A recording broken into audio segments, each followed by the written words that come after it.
ভবন অভিযানে এসএসসি চাকরি প্রার্থীরা নবম দশম এবং একাদশ দ্বাদশের নতুন চাকরি প্রার্থীদের এই অভিযান করুণাময়ী থেকে বিকাশ ভবন পর্যন্ত অভিযান অশান্তি রুখতে বিশাল পুলিশ বাহিনীও মোতায়েন করা হয়। যদিও অভিযান জারি রাখতে আন্দোলনকারীরা মরিয়া।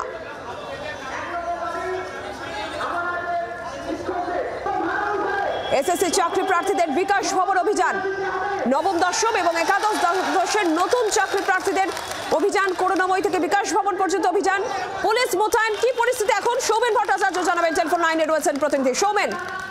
দেখো, আজকে বিকাশ ভবনের উদ্দেশ্যে কিন্তু একটি অভিযান আনে যে 11, 12 এবং 9, 10 যারা এসএসসি যোগ্য প্রার্থীরা রয়েছে তারা কিন্তু করুণাময়ী থেকে বিকাশ ভবন পর্যন্ত অভিযান যাওয়ার আগেই তাদেরকে কিন্তু আটকে দেওয়া হয় সেন্ট্রাল পার্কের কাছে। এই মুহূর্তে কিন্তু তারা সেখানেই বসে যায় এবং সেখানে বিক্ষোভ দেখাতে থাকে এবং প্রশাসনের পক্ষ থেকে তাদেরকে বলা হয় যে 5 জন তারা যাবে এবং বিকাশ ভবনে গিয়ে যদি চায় তারা কিন্তু ডেপুটেশন দিতে পারে, কিন্তু তারা কোনোভাবেই কিন্তু তাতে কিন্তু রাজি হচ্ছে না। তাদের যেটা মূলত 3খানা দাবি রয়েছে, সেই দাবি যতক্ষণ না পূরণ হবে তারা বলছে সেখান থেকে কিন্তু তারা উঠবে না এবং লাগাতার আন্দোলন চালিয়ে যাবে। সৌমেন, ধন্যবাদ। তাদের দাবি পূরণ না হওয়া পর্যন্ত তারা আন্দোলন চালিয়ে যাবেন, অবস্থানে রয়েছেন। তারা ডেপুটেশন তারা জমা দিতে পারেন এমন প্রস্তাব তাদের কাছে গেলেও সেই প্রস্তাব তারা মানতে নারাজ। পুলিশ বাহিনী মোতায়েন রয়েছে এবং যারা আন্দোলনকারীরা বিক্ষোভকারীরা তারাও নিজেদের দাবিতে অনর এই মুহূর্তে অবস্থানে রয়েছেন তারা।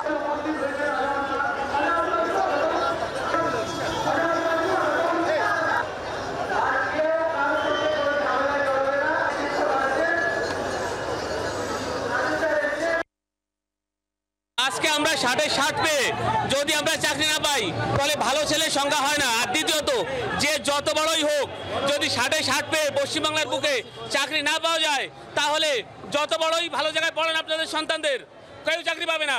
তো আমি বলবো পশ্চিমবাংলার প্রত্যেক মা বাবাকে আমাদের সঙ্গে যুক্ত হতে, কারণ এটা আমাদের একাদের লড়াই না, এটা প্রত্যেকের লড়াই।